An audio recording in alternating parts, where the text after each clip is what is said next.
Hello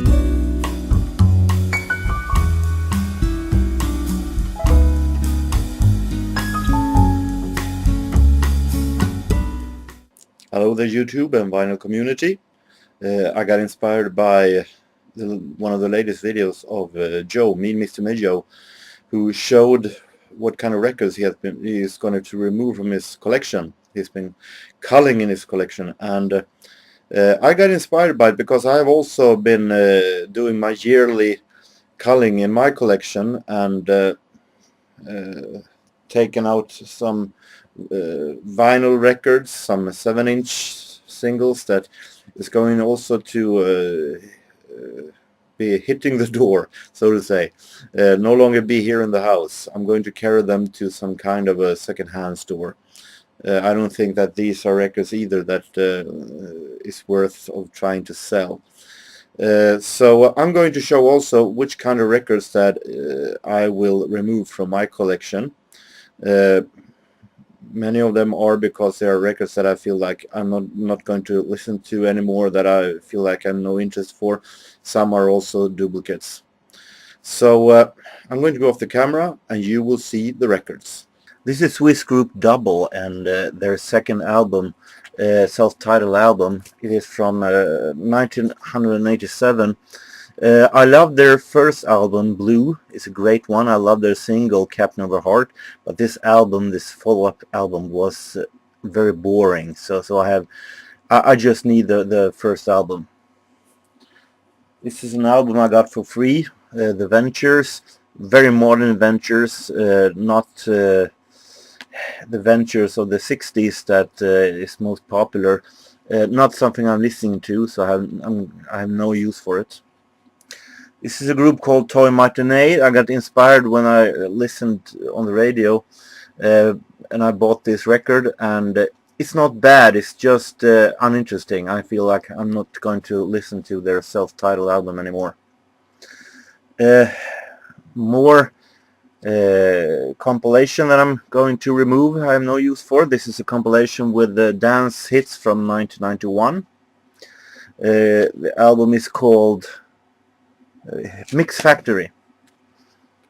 I showed this one in my video when I showed Christmas albums for Adam 87, and I also said then that this is not my favorite Christmas album, but I kept it because it was fun to have, and I feel like now I'm not going to listen to this one anymore. I need more space, so this one is going out. Living Strings and Living Voices with some American Christmas carols. Adamski, British synthesizer guy who had a hit in 1990 with Killer. That was the song that where Seal had his breakthrough. His album though is very boring, not interesting at all. This is a Count Basie collection that I bought a couple of years ago. Problem is that it doesn't say at all that this actually, it says in here that 1938, 1944, but this is new recordings. It doesn't say that at all. In 1938 it should be Les Young playing saxophone. It's not. So this is new recordings of old hits. Doesn't say at all that it's new recordings. It's pretty low budget, very much low budget, so I have no use for this one. Hammond album, Jet Quartet with Best of Hammond. This is duplicate, I have 2 of it. Belle Louise Sam is a British, I think, artist that had hits with Target Practice and Some People. I never liked Some People when it came in 1985. Which was unusual at the time because I liked mostly anything that was that was pop music and came through the radio. It isn't all that bad, but the album itself is he has a voice that doesn't I can't listen to the whole album to his voice. Also, some tracks is really bad. I have no use for this one. I had the single Some People. I have that instead. More Ventures. This is definitely even more modern. We're talking about low budgets on the record Success, released in 1989. Julio Iglesias, also an album I got for free. I took it because I wanted to explore if I liked Julio Iglesias, especially since, as you see, the hit single contains a song with Stevie Wonder, but the album itself is so uninteresting. I had definitely no interest in Julio Iglesias and his album Nonstop. This is German Schlager group Wind. They're famous for being having a couple of high places in the Eurovision Song Contest. I think Für alle and Lässt die Sonne in dein Herz in 1984 and 87 are the one that is most famous. This is their album from 1987, Let the Sun in Your Heart. I like this Eurovision melodies, but I had them on 7-inch. I have no this album is really, really uninteresting. Rebby Jackson is one of the Michael Jackson siblings, and not as good as I hoped when it comes to the Jackson family. It was her album Reaction was pretty boring. Classical album that I have a duplicate of, oboe concertos by Bach and Marcello and so on. This is a 3-record box set of big bands that I bought many years ago. Not that interesting, actually. It is pretty ordinary songs that we hear everywhere. Nothing unusual, and it's pretty boring album box set, actually. So I have no use for this one. Sister Sledge, Love Somebody Today, is an album produced by Nile Rodgers from 1980. I am no huge fan of Sister Sledge, and these 70s and early 80s Nile Rodgers is also to me boring, so I think this one was not interesting at all. Mega Tracks, another compilation that I have no use for, with songs that I have on 7-inch since before.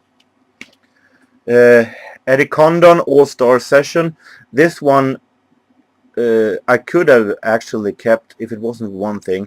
The sound of this one is horrible.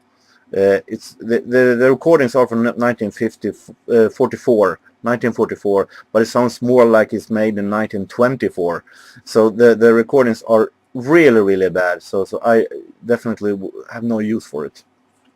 Eddie Murphy, How Could It Be? I really like the song Party All the Time, his hit single from this one, but that's also all that's interesting. So the other, it's a little surprising since I like Rick James and he is producing this one, but the album itself is not interesting. This one I had little doubt for, not the album itself, because this is British group 66 Sputnik, who had is famous for one hit song, Love Missile F-111.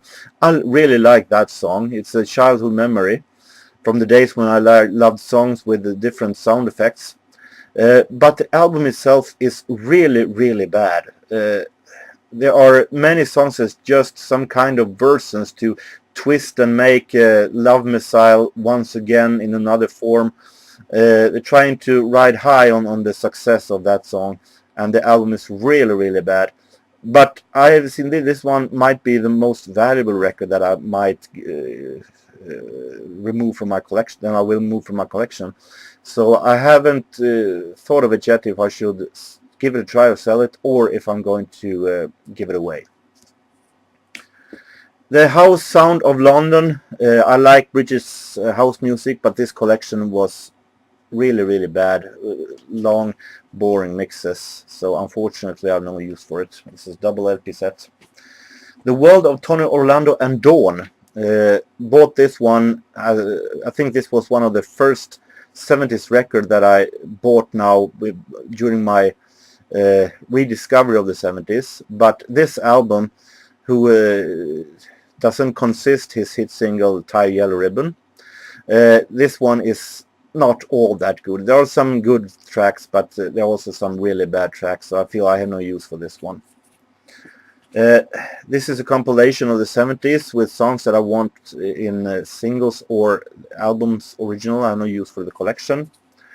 Greenpeace Rainbow Warriors, a collection that was made for Greenpeace with songs that I have on 7-inch and the artist's individual albums. I have no use for this one. Chris Norman from Smokey. He made a little solo try during the 80s. The album itself is really boring, but it has some tracks. The singles are made by Dieter Bohlen from Modern Talking, and those one are the greatest one, but I have those on single, and the album itself I have no use for.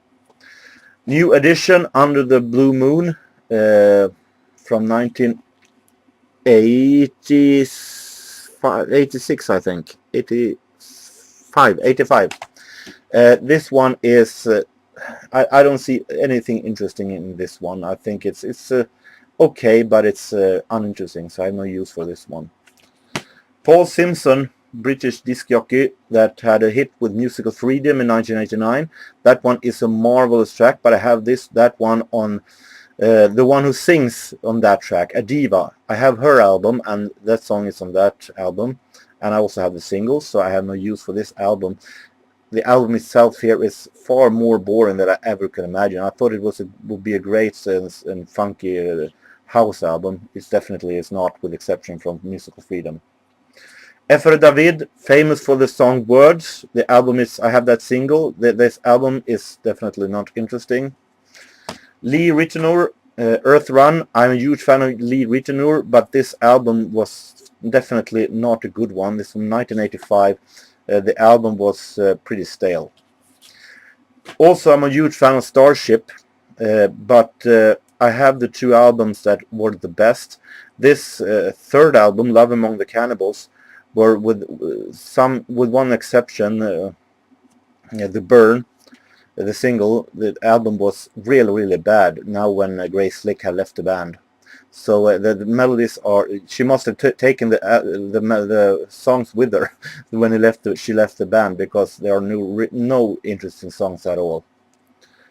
Compilation Hits Album 5, the songs that I have on individual albums and 7-inch.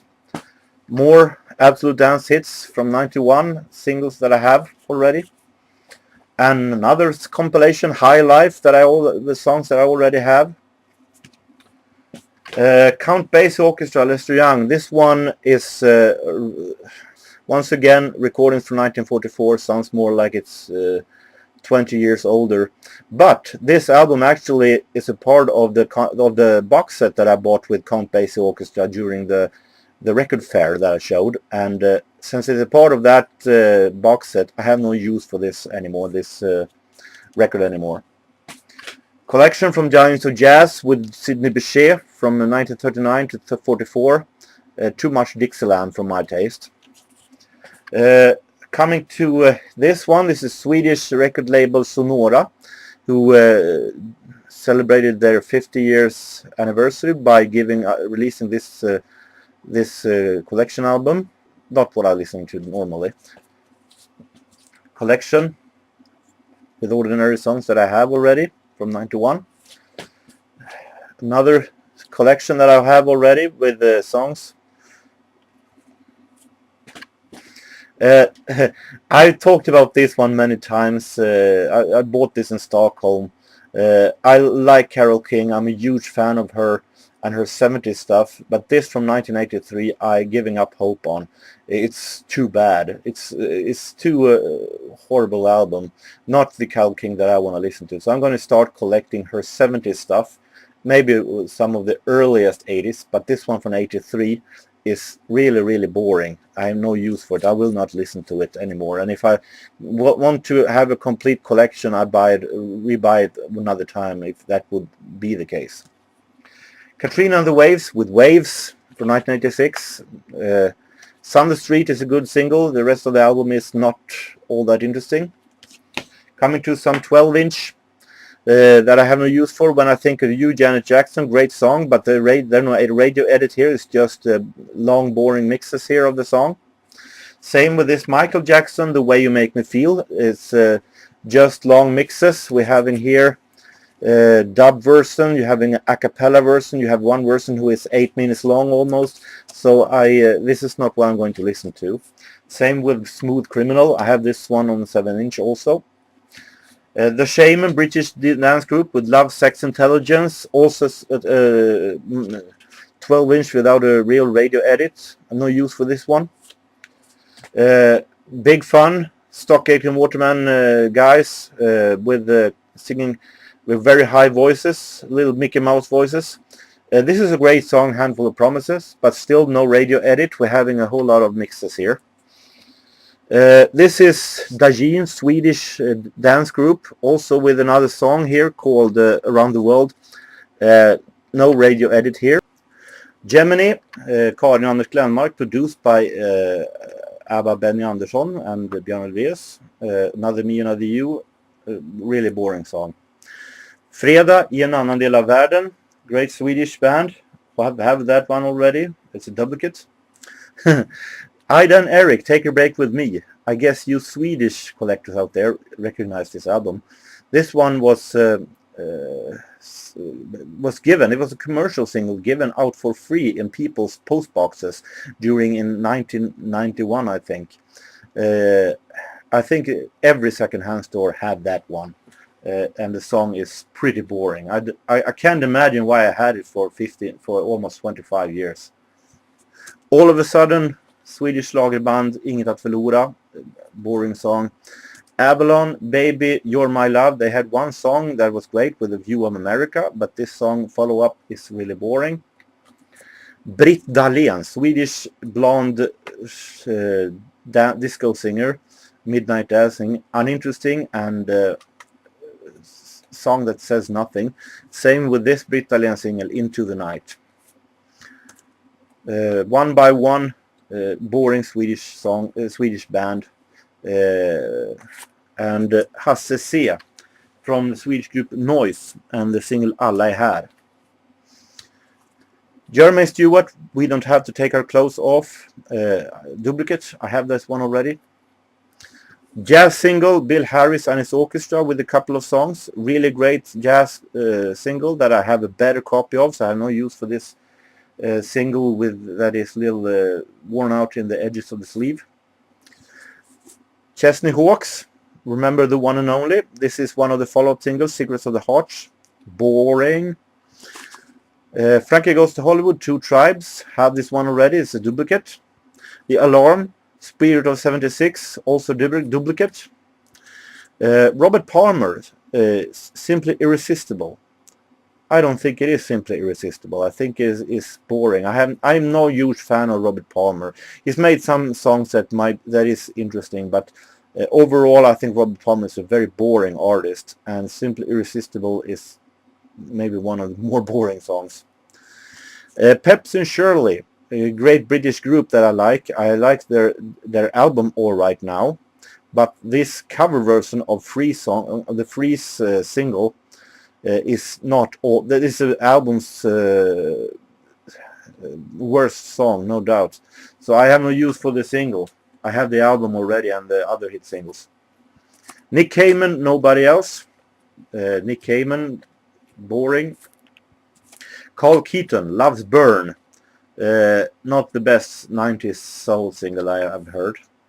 Jackie Graham, No More Tears. Like Jackie Graham, but this single was really uninteresting. Sequel, Tell Him I Called. I showed this one before. Stock Aitken Waterman produced, but it was pretty boring to be Stock Aitken Waterman. Roadford, Family Band. Not that fan of Roadford. I have Cuddly Toy. I only need that single. After David again, Don't Go. Boring single. EMF, Children. I like Unbelievable, but the rest of the songs they made during their career was sounding similar to that song.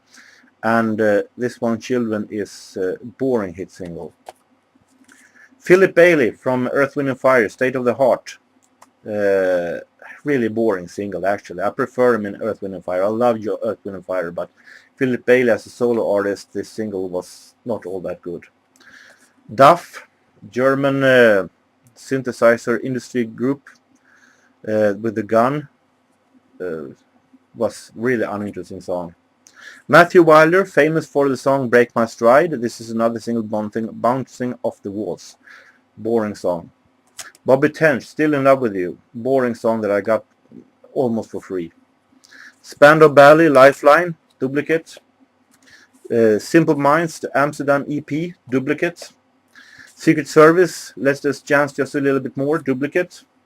Rolling Stones, Mixed Emotions. I've said before, I'm totally interested in Rolling Stones, and this single, Mixed Emotions, gives me nothing. Clouds Across the Moon, Raw Band, duplicate. Birgitte Nielsen, Danish actor who had an affair with, if you remember, with Sylvester Stallone. Was an actress that also had tried to do some music, but it wasn't all that good, this single Everybody Tells a Story. Norwegian group Monrose, I Call It Love, boring. Millas Mirakel, Swedish group, Vacker När Du Sover, duplicate. Masquerade, Guardian Angel, totally boring song that we heard 1 million times. Gary Lux, Schlager artist, had a couple of songs in Eurovision Song Contest. Kinder dieser Welt, duplicate. Casey and the Sunshine Band, Give It Up. I have no interest in that song whatsoever. I think that it's far better with the Danish Cut and Move. Black Cat, Janet Jackson, duplicate. Paul Haig, Heaven Sent, boring song. Phil Collins, One More Night, duplicate. Bruce Hornsby, Every Little Kiss, really boring song. Bad Boys Blue, Dutch, German Eurodisco from the 80s, Come Back and Stay, duplicate. The Alarm, Rain in the Summertime, duplicate. And a Drop in the Grey, a single I bought mainly for taking a chance. I have no clue what it was. It was really boring. I hope that you enjoyed my little walk through the records that I'm going to throw out the door and I'm going no longer have no use for here. Hopefully this will mean a whole lot more space for my new findings in the future, and we'll do another culling hopefully soon within a year. And until next time, so long.